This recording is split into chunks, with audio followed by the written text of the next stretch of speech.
नमस्कार। विचार मंथन में आपका स्वागत है।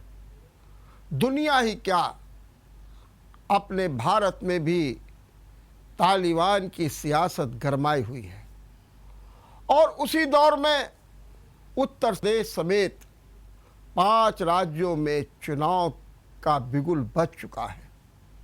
रणनीति पूरी तरीके से खुल करके सामने आ गई है और उस रणनीति में मुस्लिम फैक्टर भी तेजी के साथ आगे बढ़ रहा है। क्या वास्तव में ये जो तालिबान की सियासत है उसको लेकर के भारत कहाँ खड़ा है और भारत में क्यों इसकी सियासत गरमाई जा रही है? क्यों चुनाव के मौके पर बराबर लगातार बयानबाजी हो रही है?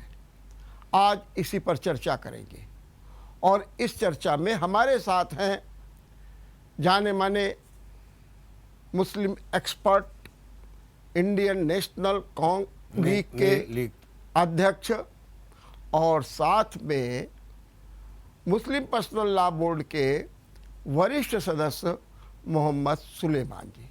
मैं मोहम्मद सुलेमान जी आपका बहुत बहुत स्वागत कर रहा हूँ। शुक्रिया। मैं आपसे केवल एक जानना चाहता हूँ, सबसे पहले तालिबान की बात करूँ। क्या कारण है कि तालिबान को लेकर के हमारे देश में सियासत लगातार गरमाती जा रही है, लोग बयानबाजी कर रहे हैं। अभी अभी महबूबा मुफ्ती का एक बयान आया है। वो क्या कह रही हैं? वो कह रही हैं कि शरिया कानून के अनुसार तालिबान सरकार चलाए, नंबर 1। और दूसरी बात कह रही हैं कि तालिबान अब हकीकत बन चुका है। सबसे पहले मैं आपका इस पर रिएक्शन जानना चाहता हूँ, क्या कहना है? देखिए, महबूबा मुफ्ती की बात ये हकीकत है कि तालिबान एक हकीकत बन चुका है। इससे इनकार नहीं किया जा सकता कि पंजशीर से लेकर पूरे 14 राज्यों में अफ़गानिस्तान के उनका नियंत्रण हो चुका है और अब तो उनकी सरकार भी बन गई। तो वो हकीकत है कि तालिबानी सरकार अफ़गानिस्तान में बन गई है। दूसरी बात यह है कि महबूबा मुफ्ती ने जो कहा कि शरीयत के अनुकूल वो हुकूमत चलाएं, शरीयत के अनुकूल हुकूमत चलाने का दावा तो दुनिया में कई देश कर रहे हैं। इस्लामिक रिपब्लिक ईरान कर रहा है, पाकिस्तान में भी इस तरह की चर्चाएं हो रही हैं। हुदूद शरिया कानून बना भी और नहीं भी बना, लागू हुआ भी और नहीं हुआ और फिर कैंसिल हुआ। सऊदी अरेबिया 100% शरीयत पर चलने का दावा कर रही है। लेकिन बात यह है कि सारा मामला आधा अधूरा है। जहाँ तक हम लोगों का स्टडी का सवाल है, जो हमने पढ़ा है, हुजूर हज़रत मोहम्मद साहब के ज़माने में उनके बाद 4 खुलफा, जिन्हें खुलफा राशिदीन कहा जाता है, उनके दौर में जो इंसाफ अदल का दौर चला, जिसे पूरी दुनिया ने सराहा और ये ऐतिहासिक तथ्य है। ये कह रहे हैं तालिबान कि हम शरिया कानून के मुताबिक अफ़गानिस्तान की हुकूमत चलाएंगे, लेकिन ये मामला तो देखने का है ना, है तो वॉच एंड सी, देखना का है क्या करते हैं। लेकिन फारूक अब्दुल्ला इस बीच में कहते हैं कि मुझे उम्मीद है कि तालिबान इस्लामी सिद्धांतों पर चलेगा और तालिबान की सरकार में सुशासन आएगा और तालिबान सबको जोड़ करके चलेगा। अगर फारूक अब्दुल्ला की बात करें तब आप क्या कहेंगे? देखिए, हर एक मुसलमान की ख्वाहिश है जी, कोई भी मुसलमान हो, यहाँ तक कि तो भाजपा के बड़े बड़े नेता, उनके दामादों के से बात की जाए, दिल की बात पूछी जाए, तो वो भी चाहेंगे देखना कि शरीयत का निफाज इस दौर में हुकूमत कैसे करती है, और उसकी तमन्ना होगी देखने की। मैं समझता हूँ फारूक अब्दुल्ला की ये तमन्ना एक मुस्लिम की हैसियत से है, तो ये तमन्ना बेजा नहीं है, गलत नहीं है, वो देखना चाहते हैं। लेकिन आपको लगता है कि जो तालिबान है कहता कुछ है करता कुछ है? अभी उसके बयान आए कि हम महिलाओं को भी सत्ता में देंगे हिस्सेदारी, किसी महिला का नाम तक नहीं आया।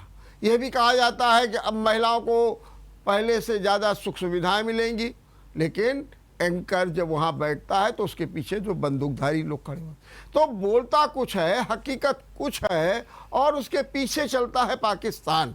ऐसी बातें, क्योंकि अभी 2 रोज़ से आप देख रहे हैं कि अफ़गानिस्तान में किस तरीके से पाकिस्तान के खिलाफ आवाज़ बुलंद हुई है।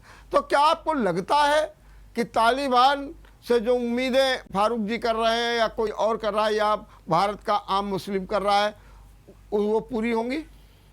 देखिए, अफ़गानिस्तान के तालिबान ने 20 साल अमेरिका से संघर्ष किया। 20 साल बहुत होता है।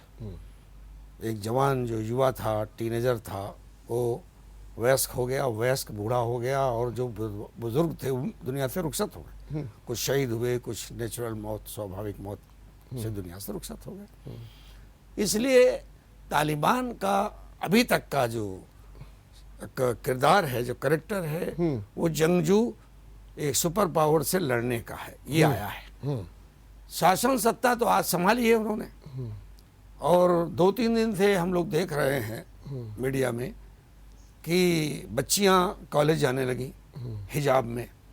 देखिए, हर मुसलमान समाज में ये अपेक्षा की जाती है कि हमारी बच्चियां शरिया कानून के मुताबिक जो हिजाब है उसके मुताबिक पब्लिक में निकलें, स्कूलों में निकलें, कॉलेजेस में निकलें, बाज़ार में निकलें, ये ख्वाहिश होती है।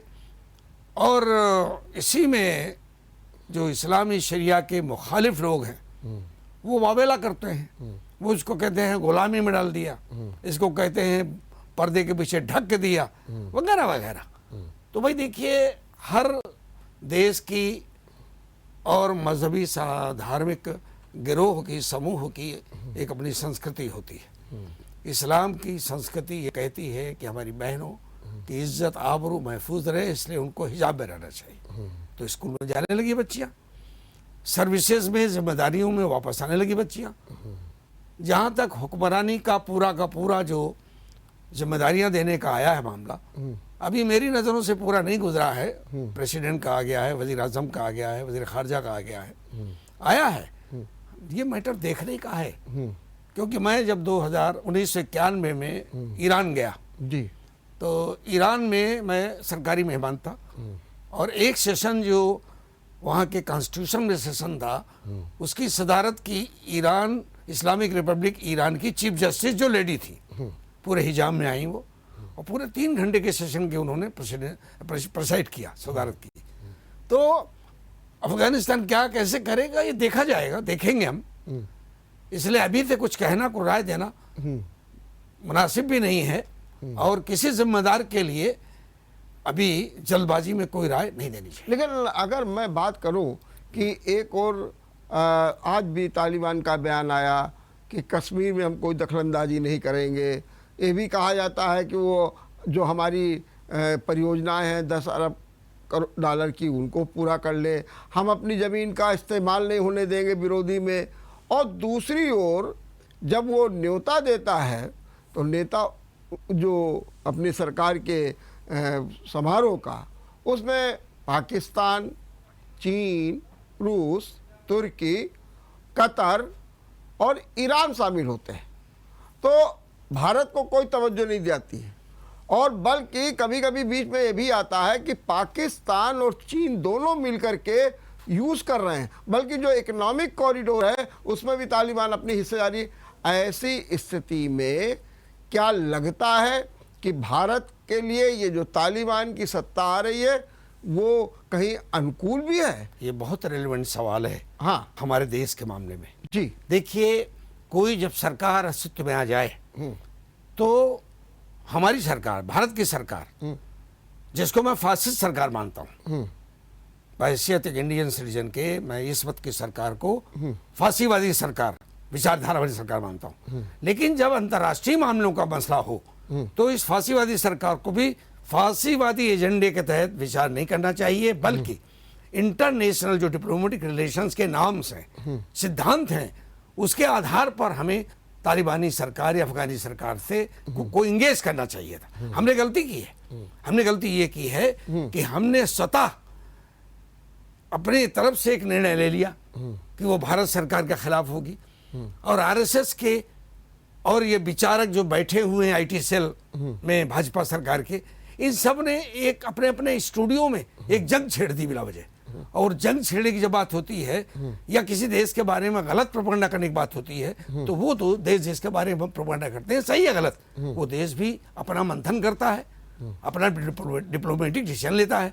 डिप्लोमेटिक डिसीजन जो अफगानिस्तान ने लिया है, हमें लगता है कि हमारी गलतियों का आधार है वो, उसमें हमारी गलतियों की बुनियाद है। हमें अकारण ये एंटीसिपेट नहीं करना चाहिए था कि तालिबानी सरकार हमारे देश के हित के खिलाफ काम करेगी। जब शुरू में ही पंचशील में जंग चल रही थी, काबुल के अंदर पूरा कब्जा नहीं हुआ था, एयरपोर्ट फॉरेन एजेंसीज के नियंत्रण में था, उस वक्त भी उनके प्रवक्ता ने कहा था कि हम अपनी सरजमी अफगानिस्तान को किसी देश के खिलाफ इस्तेमाल की अनुमति नहीं देंगे। कहा था, याद होगा आपको। दूसरी बात ये भी कहा था कि कश्मीर का मसला इंडो पाक या कश्मीरी और भारतीय सरकार के बीच का मसला है, उसमें हमारा कोई हस्तक्षेप नहीं होगा, और ये आज भी कह रहे हैं। लेकिन वो तो एक बार हमें देखिए, हमें जो है पॉजिटिव एस्पेक्ट, लेकिन एक और तालिबान ये भी कहता है कि ठीक है हम कोई दखलंदाजी, लेकिन ये भी कहता है भारत को घाटी के प्रति सकारात्मक रुख अख्तियार करना चाहिए। इसका क्या मतलब है? जब आप कहते हैं कि दखलंदाजी नहीं करनी है तो नहीं करनी है, फिर आप इस तरीके की बात क्यों करते हैं? देखिए, हम जब आपके स्टूडियो में आए थे 7-8 महीना पहले जी, तो कश्मीर के मुद्दे पर एक बात हुई थी जी, कि हमारे इंटेलेक्चुअल गए थे, हमारे 3 विशिष्ट जिम्मेदारान भारत सरकार ने भेजा था कश्मीर, और मैंने उस दिन भी कहा था कि जब वो लौट आए थे कि साहब जितने भी स्टेक होल्डर्स हैं कश्मीर के मुद्दे पर, उनसे चर्चा करनी चाहिए, उनको विश्वास में लेना चाहिए। यही बात है सकारात्मक रवैया के लिए। सकारात्मक रवैया माने ये होता है कि कश्मीर का मुद्दा जो एक जटिल मुद्दा है, जिनके दरमियान इस पर बात होनी चाहिए, वो बात होनी ही चाहिए। हमारा अंदर का मामला है, इसमें हमें अपने भाइयों, हम सिर्फ कश्मीरी जमीन के तरफ ना बढ़े, कश्मीरियों को कश्मीरियत, जमहूरियत, जैसा कि वाजपेयी जी ने कहा था, उसकी तरफ बढ़े और लोगों को दिल से लगाएं। लेकिन अगर हम देखिए कश्मीर का मुद्दा, देखिए कल गिलानी साहब का इंतकाल हुआ परसों जी, सैयद अली गिलानी कश्मीर के सेपरेटिस्ट लीडर थे, हम लोग यही कहते हैं, लेकिन भारत के मुसलमानों में कश्मीर की हद तक इतना मकबूल लीडर आज़ाद भारत में कोई हुआ नहीं जितने गिलानी साहब थे। गिलानी साहब की मौत हुई, उनकी इच्छा थी कि इस जगह पर हमें दफन होने दिया जाए, उनकी नमाज जनाजा में लोग शिरकत करने दिया जाए। जिस तरह भारत सरकार ने किया उनके साथ, ये अच्छा नहीं किया। लेकिन इससे दूरी पैदा होती है, इससे दूरी पैदा होती है, कश्मीरियों के दिलों में तकलीफ पहुंची। एक मिनट, गिलानी साहब जो बात करते हैं वो विभाजनकारी बात करते हैं। अब नहीं है, देखिए आप गिलानी वो बात करते थे जो पत्थर चलाने वालों का समर्थन करते थे, कभी नहीं करते। गिलानी जी वो बात करते थे कि जिससे की है दूरियां बढ़ती थी। और ये कौन सी बात हुई कि आप उनके जनाजे पर पाकिस्तान का झंडा डालते हैं और जो वहां पर पाकिस्तान जो है वो झंडे झुका देता है, तब फिर कैसे काम बात चलेगी? यही तो मौका दे दिया हमने पाकिस्तान को। देखिए पाकिस्तानी झंडे का हम किसी जो विभाजनकारी व्यक्ति हो, जो आतंकियों का साथ देता हो, आतंकियों के साथ खड़ा हो, और हम उसके साथ खड़े हो जाए, ये कैसी बात? आप देखिए, पूरी कश्मीर का मुसलमान जी भारत से हॉस्टाइल है, भारत से नाराजगी है, कई मुद्दे हैं, नाराजगी है, इसमें कोई इनकार नहीं कर सकता है। हम 9 डिवीजन सिक्योरिटी फोर्सेस के जरिए उनके गुस्से को नियंत्रित कर रहे हैं, जो अस्वाभाविक है। देखिए, हमें उनसे चर्चा करनी चाहिए। गिलानी साहब क्या करते थे मुझसे सहमत नहीं है, हाँ। लेकिन गिलानी साहब कश्मीरियों के दिलों पे राज करते थे, ये भी हकीकत। भाई अब वो किनके दिलों पे? सारे मुसलमान कश्मीर, जो आतंकवादी हो, जो विभाजनकारी, यही तो मुश्किल है, जो वो ये बात करते थे। यही मुश्किल है कि हमने 1 करोड़ सारे कश्मीर घाटी के मुसलमानों को आतंकवादी करार दे रखा। कहाँ करार दे रखा? यही तो हमारी भूल है। गिलानी जी पत्थरबाजों का साथ देते थे। सवाल केवल ये है, विभाजनकारी लोगों को साथ देते थे, जबकि कश्मीर तो हमारा एक अंग है, उसमें कैसे वो बात कश्मीरी भी हमारे अंग होना चाहिए, कश्मीरी भी हमारे अंग होना चाहिए। हाँ बिल्कुल है, ठीक है, और उन्हीं के लिए सब कुछ बात किया। लेकिन जब ऐसे लोग करेंगे तो फिर क्या किया? दूसरी बात, अभी आप कह रहे थे कि तालिबान के साथ में हाँ हमें इंगेज होना चाहिए, तो हम भी तो अभी वेट एंड वॉच की नीति अपना रहे हैं। लेकिन हमारा मीडिया क्या कर रहा है, हमारा IT सेल क्या कर रहा है? पूरे भारत में अफगानिस्तान की हुकूमत को लेकर के एक माहौल बना रहा है, जैसे उसी माहौल से चुनाव जीत रहा है। अच्छा, अगर आप ये कहेंगे कि वो उनका आईटी सेल ये कर रहा है, तो ये वर्क क्या कर रहे हैं? आपके मुस्लिम पर्सनल लॉ बोर्ड के 2 मेंबरों ने किस तरीके से तालिबान को बधाई दी, किस तरीके से उनका सम्मान किया, वो क्या हो रहा है? मैं उसका जवाब आपसे चाहता हूं। बिल्कुल सही। देखिए, हमारे पर्सनल बोर्ड के 2 नहीं, 1 मेंबर ने उनकी प्रशंसा की जी। शफीक और रहमान बर्क हमारे बोर्ड के मेंबर नहीं है। नहीं, वो तो सपा के थे, ठीक है वो ना? मैं कह तो रहा, 2 मेंबर उन्होंने नहीं। क्या, उनके लड़के ने किया सब। उनके लड़के के लिए और आप देखिए, मुनव्वर राणा कर रहे हैं। आप कहिए इनको आप कटघरे में खड़ा करिए। देखिए, ऐसा है जी, ऐसा है, हम लोकतंत्र में जी रहे हैं जी, ये अंतर्राष्ट्रीय मसला है जी, हर एक को अपनी राय रखने का हक है। जरूरी नहीं कि वो राय मोदी और योगी और गोदी मीडिया की राय से सहमत हो। ठीक है बात, ठीक है ना? ठीक। मैं एक अपनी राय रखता हूँ, मैं भी पर्सनल बोर्ड का मेंबर हूँ, जैसे आपने कहा मैं वरिष्ठ मेंबर हूँ, और मैं एक जिम्मेदार पार्टी का अध्यक्ष हूँ, राष्ट्रीय अध्यक्ष। हमारी नीति है कि अंतर्राष्ट्रीय मामलों में हमें अंतर्राष्ट्रीय सूझबूझ के साथ काम लेना चाहिए। या तो हम जो यूएनओ की अध्यक्षता कर रहे हैं, हम यूएनओ में प्रस्ताव लाएं कि अफगानी सरकार आतंकवादी सरकार है, फिर आईटी सेल अगर कहे तो हम उसका स्वागत करेंगे। और अगर हम उस टैग को नहीं नहीं लगा सकते हैं, और आज हम यूएनओ के उस रेजोल्यूशन से सहमत हैं कि वो आतंकवादी सरकार नहीं है, मान लिया गया, यूरोपियन यूनियन ने मान लिया है, तो हम क्यों मूर्खता कर रहे हैं? हम क्यों अलग थलग पड़ रहे हैं? हमारा करोड़ों का सरमाया लगा है वहाँ, हमारा पूरा ताजिकिस्तान से लेकर रूस के 9 स्टेट्स में, और किस तरह हम प्रवेश करेंगे ईरान में, किस तरह हम करेंगे कारोबार, इस पर पूरा हमारा दारोमदार है। और हम अगर आरएसएस के एजेंडे पर, डोमेस्टिक एजेंडे पर बातें करेंगे और काम करेंगे, तो हम देश के साथ तो अगर हित नहीं करेंगे। सुलेमान जी, फिर आप एक और तो कहते हैं कि आईटी के, आरएसएस के, और जो वर्क और मुनव्वर राणा और ये जो आपके हैं और ओवैसी ये जो बयान दे रहे हैं, इनको आप किस रूप में देखते हैं? ओवैसी का बयान तो हमने ऐसा कोई नहीं पढ़ा है। क्यों? ओवैसी ने कल इंटरव्यू दे रहे थे। ओवैसी का एक बयान सुन लीजिए जरा। उन्होंने एक बयान में कहा कि अरे आप कहते हैं कि काबुल में महिलाओं के साथ अत्याचार हो रहा है, और भारत में भी तो, अरे कहाँ भारत की बात हो रही है और कहाँ उस वहां पर महिलाओं के अत्याचार किया, आप उससे तुलना कर रहे हैं? तो ये ओवैसी का तुलना ही नहीं, ओवैसी साहब की बात का मैं समर्थन करता हूँ। हाँ। हमारे देश में इस सरकार के आने के बाद 7 साल में जितना रेप, बलात्कार, महिलाओं के साथ अपमानजनक सलूक किया गया है, मैं समझता हूं अफगानिस्तान का, पूरे देश का उतना जुल्म कम पड़ जाएगा। लेकिन हमारी गोदी मीडिया इसको दबाए बैठी हुई है। ये हकीकत है, ये वास्तविकता है, ये हमें मानना पड़ेगा। बिल्कुल, ये हमें मानना पड़ेगा कि हमने अपने इंसानों के साथ जाती की, कोरोना के दौर पे जाती की। हमने 43 लाख मरने वालों की तादाद 25 लाख बताई, और डाटाज हर स्टेट्स के आए, वो बताते हैं, साबित करते हैं कि हमारे देश में कोरोना से बहुत से लोग मरे, लाखों मरे, 43 लाख मरे, और उसको हमने छिपाया। ये शर्मनाक कदम है हमारी सरकार का।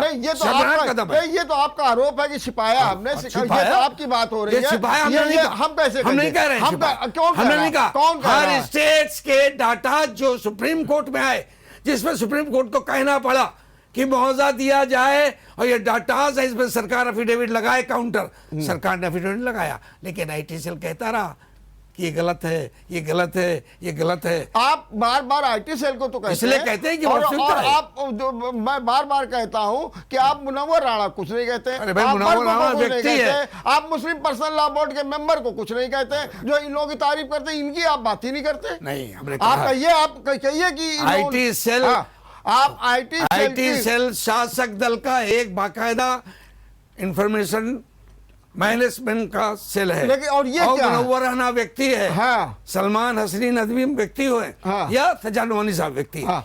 व्यक्ति को आप कंपेयर करेंगे सिस्टम से, हाँ। व्यक्ति को आप किनारे कीजिए, व्यक्ति का कोई महत्व नहीं होता है। वो एक संस्था, वो सरकारी अंग नहीं है। आप अरे भाई, आप कहें सरकारी अंग का ये मामला हमारा सरकारी अंग, हम सरकार का चला रहे। देखिए, आईटी सेल की रिपोर्ट पर खालिद उमर के ऊपर बाकायदा मीडिया ने जो छापा, उसके बाद दिल्ली पुलिस ने उस पर यूएपीए लगाया। जब सेशन कोर्ट ने पूछा ये कहाँ से लाए, ये एडिटिंग जो है, ये वीडियो, तो बताया हमने साहब आईटी सेल से लिया था।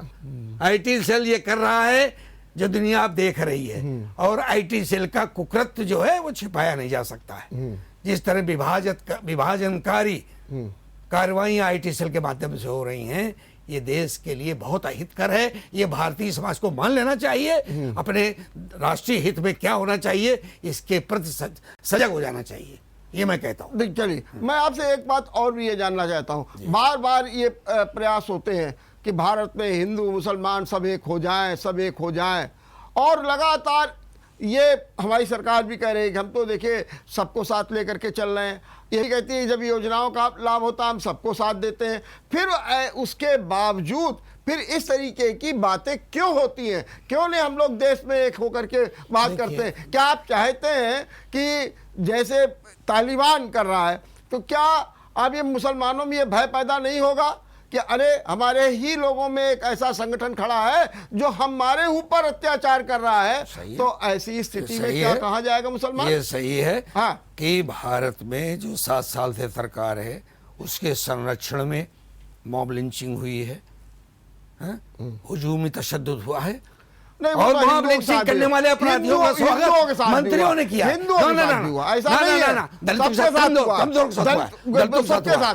के साथ हुआ, कमजोरों के साथ हुआ, लेकिन 90% मुसलमान नौजवानों के साथ हुआ। और दुर्भाग्य की बात यह है कि जो अभियुक्त जेल हम गिरा सकते हैं, हम नाम गिरा सकते हैं, नाम गिरा देंगे, कानपुर में एक का नाम गिरा देंगे, हम 20 लोगों से ज्यादा के नाम गिरा देंगे, और 1 दर्जन मंत्रियों के नाम गिरा देंगे जिन्होंने उनके जेल से निकलने पर अभियुक्तों के हत्यारों के आरोप, झारखंड, दिल्ली, भाई बात सुन ले, बिहार, हमारे कैबिनेट मंत्री तक स्वागत के लिए पहुंचे हैं। जनाब अली, ये दुर्भाग्य है शासक दल का नेता और मंत्री हत्यारों के स्वागत के लिए जेल जाए। वो हत्यारे कैसे? जो निहत्थों पर मार मार के डंडों से हत्या कर देते हैं, मॉब लिंचिंग। तो इससे देखिए भावनाएं आहत होती हैं, भय का माहौल पैदा होता है। मैं खुद सोचता हूं, कभी अकेले निकलता हूं ट्रेन में, कहीं मॉब लिंचिंग ना हो जाए हमारी पहचान देख के। ये है, ये वास्तविकता है, और इससे दिल जो है दूर होता है। सरकार जुमलेबाजी ना करे, साथ लेके चले, और सरकार लाए कि ये हुजूमी तशद्दुद करने वालों को फांसी की सजा दी जाएगी, फास्ट ट्रैक कोर्ट में मुकदमा चलाया जाएगा, और जो मंत्री जाएगा उनके स्वागत के लिए उस मंत्री के खिलाफ कार्रवाई होगी। ये इफेक्टिव स्टेप उठाएं मोदी जी, तो बात बनेगी। चलिए, हम यहाँ एक छोटा सा ब्रेक लेंगे, और ब्रेक के बाद फिर बात करेंगे चुनाव में मुस्लिम फैक्टर का।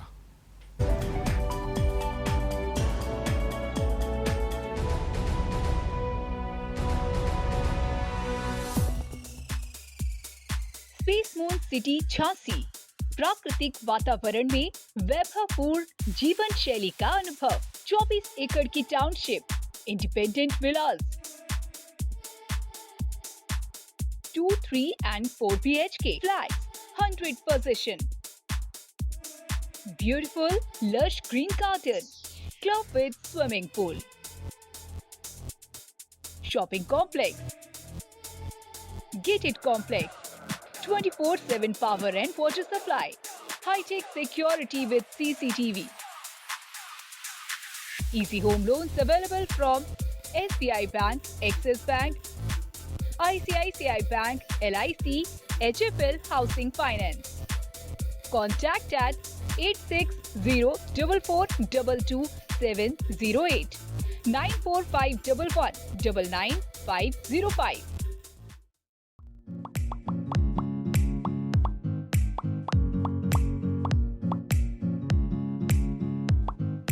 दीजिए खुद को मस्ती और मनोरंजन के हंसी पल। एक्साइटल फाइबर अब आपको देता है अनलिमिटेड डाटा और 300 MBPS के साथ 4 OTT प्लेटफॉर्म की फ्री एक्सेस, यानी अब 2255 में 3 महीने फुल ऑन मजा। Z5, वूट, एरोज और शेमारू का सिर्फ एक्साइटल फाइबर पर।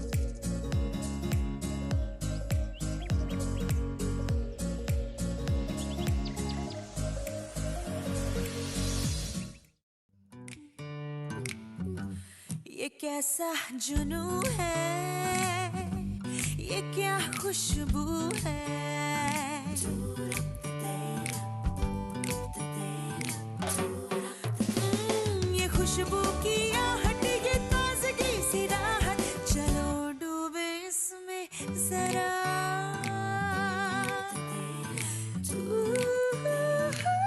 स्वीटी सुपारी, मस्ती भरा एहसास। चट्टान की तरह वो हर ऑपोजिशन के सामने खड़ा रहा। अब वक्त है उसके साथ खड़े होने का। हमारे हीरोज भिड़ेंगे टीम इंग्लैंड से, दो अपनी टीम का साथ। देखिए LV insurance test series versus India बुधवार 4 अगस्त से मंगलवार 14 सितंबर तक लाइव। शैतानियाँ थोड़ी होने दो।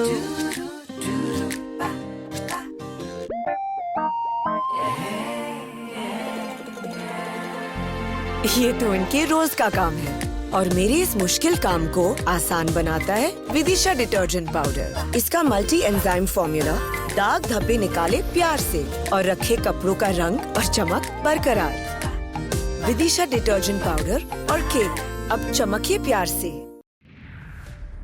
देशवासियों से जेएमडी न्यूज की अपील। भीड़ भाड़ वाली जगहों में जाने से करें परहेज। मास्क और हैंड सैनिटाइजर का करें प्रयोग। 2 गज की दूरी, कोरोना काल में मास्क जरूरी। भीड़ से बनाए दूरी, नहीं तो संकट भारी। कोविड की गाइडलाइन का करें पालन।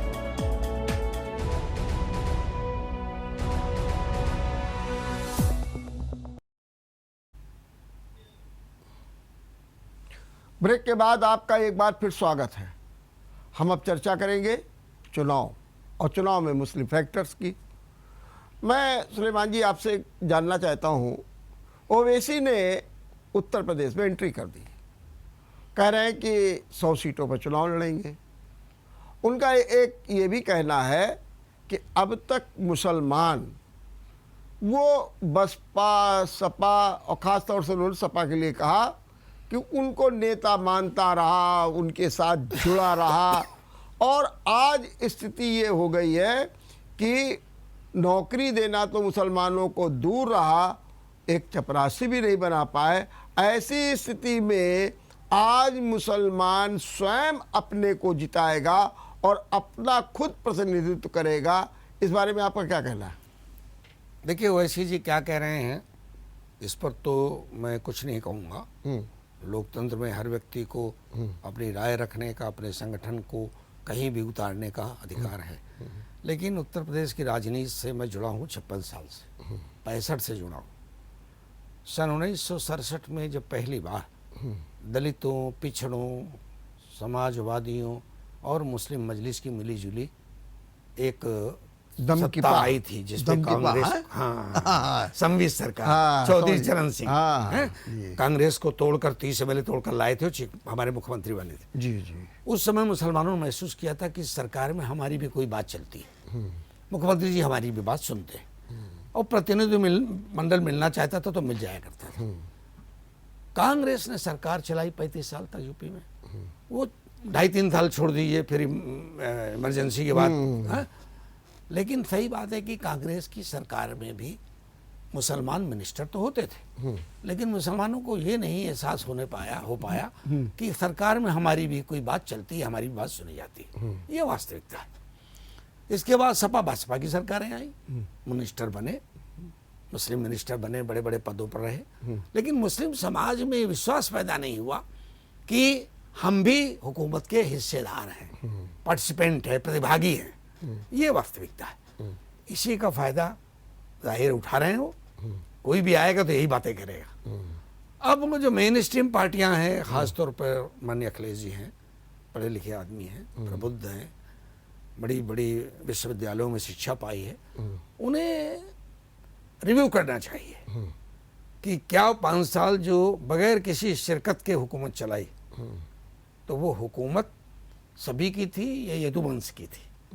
यही बात तो कर रहे हैं हमारे क्या नाम है असदुद्दीन ओवैसी साहब कि अब ये नहीं चलेगा, तो इस पर रिव्यू करना चाहिए। लेकिन एक बात हम आपको बताएं, इसलिए देखिए हमारी पूरी बात हो रही थी। देखिए उत्तर प्रदेश में मुसलमान 19.6% है जी। सबसे बड़ी समाजी इकाई उत्तर प्रदेश में मुसलमानों की है जी, चाहे सपा की सरकार रही हो चाहे बसपा की।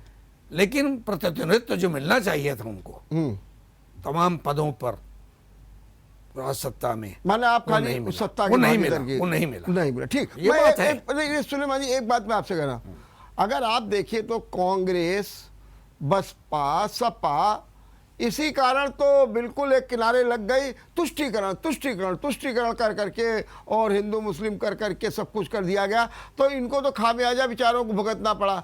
और आज जब आप हैं, आप भी उनके कोई भी एक ठोकर मार रहे हैं, गरे साहब इन्होंने हमको भागीदारी नहीं, और तुष्टीकरण ये सारी सुविधाएं सब कुछ दी, तो ये तो बड़ा आप अन्याय कर रहे हैं सपा बसपा और कांग्रेस जैसे अगर आप संतुष्ट हैं कि उन्होंने मैं नहीं कह रहा हमारे हूं। साथ न्याय किया है तो मैं अलग बात। नहीं कह रहा, मैं तो आपसे जो तुष्टीकरण का मैं सीधा तो सीधा तथ्य सामने रख रहा हूं जी। कि तुष्टीकरण का नारा तो आईटी सेल का और आरएसएस के हेडक्वार्टर से कॉइन कर करके तराश करके निकाला गया था, और वो इस तरह की बातें करते हैं। देखिए, लोकतंत्र में आदर्श लोकतंत्र वो होता है जिसमें समाज की हर इकाई को ये विश्वास पैदा हो जाए कि हम शरीक हैं। और मैं एक बात और कहूँगा कि आदर्श लोकतंत्र के विचारकों ने दुनिया में ये परिभाषित किया है लोकतंत्र को कि असल में आदर्श लोकतंत्र वही लोकतंत्र है जहाँ कमजोर वर्ग, अल्पसंख्यक वर्ग अपने को सुरक्षित महसूस करे। ये है। सपा की सरकार थी, मुजफ्फरनगर में क्या हो रहा था, हाँ ठीक है, और वो किस तरह से आईटी सेल से झूठ उड़ाए जा रहे थे, जो आज राकेश टिकैत भी कह रहे हैं और गुलाम मोहम्मद भी एक स्टेज से कह रहे हैं कि किस तरह बातें उड़ाई जा रही थी, झूठ, लेकिन सुलेमान किस तरह झूठ बातें उड़ाई जा रही थी। सुलेमान जी, मैं एक सवाल आपसे ये भी पूछना चाहता हूँ कि आप अगर मान लीजिए मैं उनकी बात मान लूं कि आपको भागीदारी, तो अब तो आपको भागीदारी मिल रही है, अब तो आपको कहते हैं ये कहते हैं जो योजनाओं का लाभ है आप 32% पा रहे हैं, 32%। सबका साथ, सबका विश्वास, सबका क्या कहते हैं विकास, ये जुमला तो है। आपको किसी पार्टी ने आज तक के आपका हित सोचा ही नहीं, किसी पार्टी ने मैं की। तत्व के आधार पर बात करूंगा। हाँ, तथ्य बोलिए। मैं तथ्य के आधार पर बात करूंगा। हाँ। देखिए, उत्तर प्रदेश में हाँ। उर्दू जबान भाषी 10% से ज्यादा थे, हाँ। और प्रोविजन ये है कॉन्स्टिट्यूशन में कि अगर किसी भाषा को बोलने वाले 10% से ज्यादा हों तो उस भाषा को सरकारी भाषा का मान्यता मिलनी चाहिए। तो मिली हुई यूपी में नहीं, दूसरी सुनिए, भाषा अरे को? मेरी बात सुनिए, तो हमारी जी। बात तो सुनिए, जी। बात सुनिए। उत्तर प्रदेश में लिखा पढ़ी में दूसरी राजभाषा है, हाँ, लेकिन उत्तर प्रदेश में कहीं पर भी उर्दू भाषा के माध्यम से शिक्षा देने की अनुमति नहीं है। नहीं क्यों? ये दोहरा मापदंड नहीं है। नहीं क्यों? ये दोहरा मापदंड है। एक बात, शिक्षा तो नहीं, नहीं, अरे आप भाई, डिग्री कॉलेजेस में उर्दू के अरे भाई, विभाग हैं। उर्दू भाषा की बात नहीं कर रहा हाँ। हूँ, संस्कृत भी चलती है, हाँ, तो और बांग्ला संस्कृत- भी पढ़ सकता है। हाँ, मैं तो- माध्यम कह रहा हाँ, हूँ, तो- मीडियम कह रहा हूँ, हाँ। जो भाषा राज्य भाषा। अरे देखिए, मीडियम तो सर आप क्षमा करिएगा, अब तो आपके यहाँ भी कोई नहीं पढ़ना चाहता, सब इंग्लिश मीडियम में जा रहे हैं। इसलिए नहीं पढ़ना ये भी चाहता। देखिए भी ये नहीं, कटु नहीं, साहब ये भी मानिए। मैं तो- अच्छा, खैर एक मैं बात शिक्षा क्षेत्र से चलिए, आता हूँ, चलिए, मैं मैं जान प्रधानाचार्य रहा रहा हूँ, हूँ मैं। आपने किया है, आप भी थे इंटर कॉलेज के प्राचार्य थे, सब कुछ थे, मैं जानता हूँ, लेकिन आप ही बताइए वहाँ कितने लोग उर्दू के नहीं, माध्यम से नहीं, शिक्षा उर्दू ग्रहण करना भाषा चाहते पढ़ना, थे, दोनों कोई बातों- नहीं करना चाहता डॉक्टर था। साहब, दोनों में फर्क है। उर्दू माध्यम, मैं वही उर्दू कह रहा हूँ। भाषा। हाँ हाँ उत्तर प्रदेश में हाँ। संस्कृत भी एक विषय है, हाँ, तो कौन पढ़ रहा है? उर्दू भी है। संस्कृत नहीं, कौन पढ़ मैं रहा खुद है? संस्कृत में ग्रेजुएट हूँ। कोई नहीं पढ़ रहा है। मैं संस्कृत में ग्रेजुएट आप मैंने पढ़ा। हैं, ऐसे तो मैं आपको बता रहा हूँ लेकिन कि संस्कृत मेरे पढ़ने साथ से एक कोई टीचर लाभ पढ़ाती नहीं। थी, सईदा उर्दू खान। पढ़ने से लाभ है, हाँ। लेकिन वो लाभ न मिले इसलिए माध्यम रोका गया। चलिए, ये मैं कह रहा आप ठीक है, आप कर। मैं एक सवाल और आपसे पूछूं कि जहां पर इस तरीके की बातें होती हैं, एक सहिष्णुता का माहौल होना चाहिए, सद्भाव का। अब देखिए झारखंड में क्या हो गया, नवाज के लिए कमरा विधानसभा में, वहां से बात उठी, हमारे इरफान ने कहा यूपी की विधानसभा में नवाज का कमरा दे दीजिए, फिर कहा जवाब में ये आया हम तो हनुमान चालीसा पढ़ेंगे। ये सब क्या हो रहा है? और इतने वर्षों बाद इस तरीके से क्या माहौल नहीं खराब किया जा रहा है? और क्या इससे मुसलमानों का नुकसान नहीं होगा?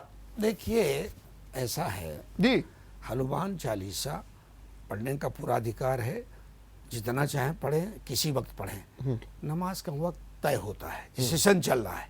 एक नमाज असर की होती है जो मैं पढ़ के आया अभी, अगर वो ना पढ़ी जाए सूरज डूबा तो खत्म हो जाएगी उसका, वो नहीं मिलेगा हमें सवाब। तो ऐसे मौक़ों के लिए हवाई अड्डों में भी प्रेयर हाल है। मैं जाता हूँ, हवाई जहाज़ से सफ़र करता हूँ, चेन्नई में है, दिल्ली में है, पहले लखनऊ में भी था, अब आदित्यनाथ जी की कृपा से नहीं रहा है, बेंगलोर में है, कि आप अलग कमरा होता है, जैसे सिगरेट पीने वालों के लिए होता है, स्मोकिंग जोन कहते हैं उसे, कि सिगरेट सब जगह नहीं पियेंगे, पब्लिकली मना है। इसी तरह से प्रेयर हॉल होता है, वहाँ जाते हैं, 2-3 मिनट की नमाज पढ़ा, फ्लाइट पकड़ लेते हैं। ये कौन सी गाली, अभिशाप का कौन सी गाली है भाई? अगर नहीं, किसी नहीं विधायक ने कहा, एक मिनट, हाँ। किसी विधायक ने कहा कि हमें नमाज पढ़ने के लिए कोई कमरा दे दिए, हाँ। तो वहाँ 5 पार्टियों के विधायक दल के नेता को भी कमरा दिया जाता है। हाँ। और ना, एक वो अगर दूसरी प्रेयर बात है। हॉल कर दिया जाए, एक नहीं। मिनट, और हम तो कहते हैं हनुमान चालीसा के लिए भी कर दिया जाए कमरा, क्या दिक्कत? अरे तो एक मंदिर भी बनवा दिया नहीं, जाए, फिर मंदिर एक और चर्च मस्जिद भी की बात बनवा नहीं दिया कही जाए, एक गुरुद्वारा भी बनवा ना, दिया कोई जाए। जरूरत नहीं, कोई जरूरत नहीं। विधानसभा का जो कॉन्सेप्ट है, उसकी शुचिता है, उसकी जो पवित्रता है, लोकतंत्र की पवित्रता क्या की होगा? बात करिए आप। लोकतंत्र की पवित्रता है, हाँ। पवित्रता ये है हाँ। कि हर मैं वर्ग लोकतंत्र की को, पवित्रता की बात हर कर रहा वर्ग हूं। को समान अवसर मिलेगा। हाँ। ये है लोकतंत्र की पवित्रता। हाँ। ये है लोकतंत्र लेकिन की समान का मान्यता। अवसर का मतलब ये नहीं है कि आप सड़क पर धार्मिक स्थल बना लें, धार्मिक सड़क स्थल- पर आप ये करें, वर्मा जी, ये भी कोई वर्मा जी, ये किसी को अधिकार जिक्र दिया। जब छिड़ गया, देखिए जिक्र में छिड़ेगा तो बहुत सख्त चलिए, वो बात बात कहूंगा मैं यही कहाँ सी- कहाँ पब्लिक प्लेस पे पूजा स्थल बने, हमें बताने की जरूरत नहीं। हम भी आपको बताने की जरूरत है, फिर वो तो फिर विवाद की बात इसलिए वो बात नहीं मैं कर सकते। सीधी सीधी बात ये कर रहा हूं, क्या ये चुनाव का हथकंडा नहीं है? क्या इस चुनाव के समय इस तरीके की बात उठानी चाहिए? और अभी तक देश के 75 साल हो गए, तब काहे के लिए क्यों नहीं आवाज ये उठाई गई? तब लोग कहाँ थे? क्या वो लोग धर्मनिष्ठ नहीं देखिए, थे? मैं उन एमएलएस की बात नहीं करूंगा जी वो जाने उनका एजेंडा जाने जी लेकिन मैं तो लोकतंत्र की बात करूंगा। जी लोकतंत्र में समाज के हर इकाई, हर वर्ग को समान अवसर मिलना चाहिए हर कार्य के लिए। हर थाने में मंदिर है, ठीक है, आप बना लें मंदिर, पूरे देश को मंदिर बना दें, हर रोड पे मंदिर है, आप बना दीजिए, इससे अगर देश का विकास होता है। लेकिन अगर हवाई अड्डों में एक जगह अलग हो जाए, मतलब आप मानते हैं कि विधानसभा में ये सब बनना चाहिए? नहीं बनना नहीं चाहिए, बनना चाहिए नहीं कहा मैंने बनना चाहिए नहीं कहा। हाँ, ना तो जब आप हवाई अड्डे पे बनना नहीं जब चाहिए, आप समर्थन कर बनना रहे नहीं चाहिए, हैं, नहीं नहीं, हाँ, आप कह रहे हैं, मैं ये कह रहा हूँ कि हाँ, लोकतंत्र में हाँ, समाज के हर वर्ग को हाँ, समान अवसर मिलना चाहिए, मिलना चाहिए, वो तो बस- ठीक है। बस यही कह रहा हूं। तो वही मतलब है कि अगर जो ये डिमांड इरफान ने की है, इस माने विधानसभा में प्रेयर रूम बन जाना चाहिए वो फिर तो। जाने उसके बाद क्या मांग की हमने पढ़ा नहीं है, हमें हाँ, मालूम, हमने जो उन्होंने मांग की वो। लेकिन एक बात ये बताइए कि ये क्या कारण है कि सब कुछ आप लोग कहते हैं कि साहब हमारे साथ अन्याय हो रहा है, हमको ये भागीदारी वास्तविकता नहीं है, मिल ये रही, वास्तविकता ये है। सब बात कहते हैं। लेकिन अगर मैं आपसे पूछूं कि इसके लिए क्या आप अपने समाज को जिम्मेदार नहीं मानते? क्या आज जैसे कि बीएम फैक्टर की बात हो रही है कि ब्राह्मण मुस्लिम एक हो जाए, कभी ये बातचीत होती है कि दलित एक साथ हो जाए, कभी एमवाई की बातचीत होती है, तो इस तरीके के जो फैक्टर्स चलते हैं तो इन पर भी तो कोई नेतृत्व काम नहीं करता है, कोई ध्यान नहीं देता है। अब चुनाव आ गए तो फिर शुरुआत हो गई है, तो आप क्या कहेंगे? और ऐसा नहीं है, बीजेपी भी कहती है कि देखिए हमने आपको जो है 3 तलाक कानून से वो मुक्ति दिला दी है, अब हम लोग साथ में आ जाइए, हम आपके जीवन में एक रोशनी लाएंगे। एक वो पक्ष है, एक ये पक्ष है और एक ये पक्ष है। तो फिर जब चुनाव में ये बात उठेगी तो क्या आपको लगता नहीं है कि मुस्लिम फैक्टर काम करेगा? देखिए, मुस्लिम फैक्टर तो यथार्थ है, जिनकी संख्या 19% से ज्यादा हो वो फैक्टर तो रहता है, और लोग नीतियां भी बनाएंगे उस पर। लेकिन हम तो एक बात कहते हैं कि भाई हर समाज को उनके अनुपात में प्रतिनिधित्व दें। अगर छत्री 3% है तो योगी जी हर थाने में छत्री को ही क्यों मुकर्रर करें? हम एक बात पूछते हैं, क्यों मुकर्रर करें भाई? अगर मुसलमान 20% है तो उसको भी अधिकार है कि उसके थानेदार होने चाहिए। अगर कश्यप है तो केशव प्रसाद जी देखें कि भाई 7% कश्यप अगर उत्तर प्रदेश में है तो उनका प्रतिनिधित्व भी होना चाहिए। अगर जाटो 11% है उत्तर प्रदेश में तो उसका प्रतिनिधित्व होना चाहिए। लोकतंत्र में, democracy is really the democracy where there is a participant democracy. जहां प्रतिभागी लोकतंत्र होता है वही सच्चा लोकतंत्र होता है। ये मानना पड़ेगा आपको कि 74 साल में प्रतिभागी लोकतंत्र देश में स्थापित नहीं हुआ है, तो इस बार मानना पड़ेगा आपको। तो इस बार ये मुस्लिम फैक्टर किस ओर जा रहा है? हर जाति, देखिए जाति या मुस्लिम समाज ये जमीनी हकीकत है। हाँ। और मुसलमान या जितनी जातियां हैं वो अपने हित में जो होगा तय करेंगी। और माने- गौर कर रहे हैं, लोग मंथन कर रहे हैं, चारों तरफ मंथन हो रहा है। अच्छा, अभी तय नहीं हुआ है? नहीं तय, देखिए अब देखिए ये है चुनाव का साल है, 6 महीना है। हाँ हाँ, जैसा आपने खुद ही कहा कि चुनाव का शुरू हो गया मामला, मीटिंगें शुरू हो गई लोगों की, छोटे छोटे दल भी जुड़ रहे हैं, बड़े दलों से चर्चा भी हो रही है और जाहिर है एक स्वरूप बनेगा। ठीक बात। फाइनली ये बताइए, अभी जब- जल्दी है जरा कहना, एक स्वरूप अच्छा, बनेगा। चलिए एक मैं एक और बात आपसे कहूँगा कि जैसे चाहे तालिबान का मामला हो, चाहे आतंकवाद का मामला हो, चाहे ये चुनाव में मुस्लिम फैक्टर का मामला हो या उनको भागीदारी न मिलने का मामला हो, क्या कारण है कि मुस्लिम पर्सनल लॉ बोर्ड इस मामले में क्यों नहीं आगे आकर के अगुवाई करता है? और अगर इस तरीके के लोग समर्थन करते हैं तो उनके खिलाफ आवाज क्यों नहीं उठाता है? उठाना चाहिए। मुस्लिम पर्सनल लॉ बोर्ड जो है जी, उसका एक अपना एजेंडा है जी, वो तहफ़्फ़ुज़ शरीयत के लिए बनाया गया था और तहफ़्फ़ुज़ शरीयत के मामलों में सक्रिय। कल भी मीटिंग हुई उसकी समाज सुधार के बारे में, वही हाँ कल हुई। तो वो उसका एक लिमिटेड एजेंडा है, उस पर काम कर रहा है वो पॉलिटिकल ऑर्गेनाइजेशन नहीं है, पॉलिटिकल नहीं है। लेकिन समाज में अगर कहीं पर बिखराव की बात आती है, टूटन की बात आती है, दहशत की बात आती है, कहीं पर भयाक्रांति की बात आती है, उसको तो दूर कर ही सकता है वो। देखिए समय समय पर मुसलमान समाज में जो भय का वातावरण है या खराबियां हैं उस पर चर्चा करता है वो, लेकिन वो राजनीतिक दल नहीं है कि मैं मानता राजनीतिक हूं, कोई मैं दिशा मानता तय हूं। करे। नहीं, जैसे कि अब 3 तलाक का मामला जब सरकार ने कह दिया तब आपने भी कहा कि हम भी ये सलाह देते हैं। ये तो पहले से नहीं, चिंतन पर्सनल मनन लॉ करना बोर्ड- चाहिए, नहीं, नहीं, ये पर्सनल- करना चाहिए ना। ना ना ना देखिए सरकार ने तो ट्रिपल तलाक एक्ट ला करके क्रिमिनलाइज करके नुकसान पहुंचाया महिलाओं वो दूसरी बात, वो वो एक आप अलग अपना चीज है, तर्क हाँ। होगा। अदरवाइज लेकिन महिलाएं तो पूरी तरीके से अदरवाइज महिलाएं शरीयत तो- में नहीं, शरीयत सुलेमान में जी, महिलाएं तो पूरी तरीके से बीजेपी के साथ हैं और वो एक बिल्कुल चुपचाप वोट है और उसका फायदा भी मिल रहा है। वर्मा जी, जी। वर्मा जी 1% भी मुस्लिम महिला बीजेपी के साथ नहीं है। चलिए, अब हमें आप- खुशफहमी नहीं होना चाहिए। चलिए। बिला वजह चलिए, अच्छा मैं अब आपसे बात करूंगा केवल आखिरी पॉइंट, आखिरी कि जो ये 5 राज्यों में चुनाव होने जा रहे हैं या जो विपक्ष एक होने की बात करता है जिसमें आप भी इंडियन नेशनल लीग के रूप में भागीदार होते हैं, अब कहीं कहीं ये विपक्ष में ये भी मामला चल रहा है कि हम प्रदर्शन करके, क्या विपक्ष का कोई एक चेहरा सामने आने वाला है? क्या विपक्ष एकजुट हो पाएगा या फिर विपक्ष जो है केवल अपने अहम के कारण कुछ नहीं कर पाएगा? देखिए विपक्ष या राज सत्ता पक्ष, ये समय है अलायंस के राजनीति का। आप जानते हैं कि यूपीए में 27 पार्टियां हैं, ठीक कहा था। और एनडीए में 42 पार्टियां हैं, ठीक है। तो अलायंस का दौर है और हम सामाजिक अलायंस खड़ा करना चाहते हैं प्रदेश में। उत्तर प्रदेश की बात कर रहा हूं मैं कि भाई जो समाज की तमाम इकाइयां हैं उनको ये चिंतन मनन करना चाहिए कि चाहे एनडीए हो, यूपीए हो या अन्य पार्टियां हो शासन में रही हैं, सिंगल हैंडेड या सपोर्टेड, बीजेपी सपोर्टेड, क्या उन्होंने उनके समाज को, उनके समाज के साथ न्याय किया है या उनका समाज वंचित रहा है?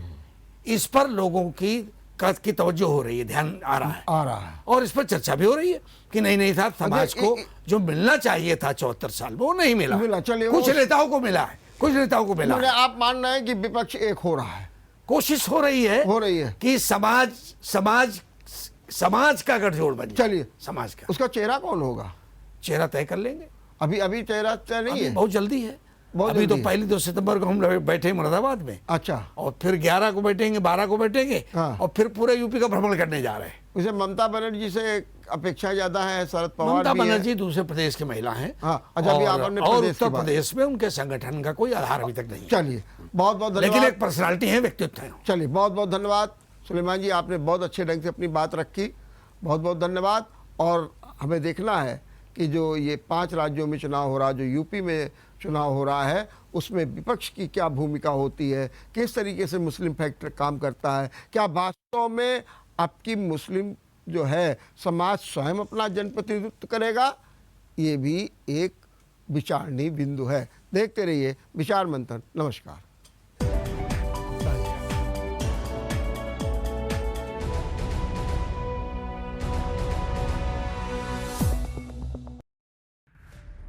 देशवासियों से जेएमडी न्यूज की अपील, भीड़ भाड़ वाली जगहों में जाने से करें परहेज। मास्क और हैंड सैनिटाइजर का करें प्रयोग। 2 गज की दूरी, कोरोना काल में मास्क जरूरी। भीड़ से बनाए दूरी, नहीं तो संकट भारी। कोविड की गाइडलाइन का करें पालन।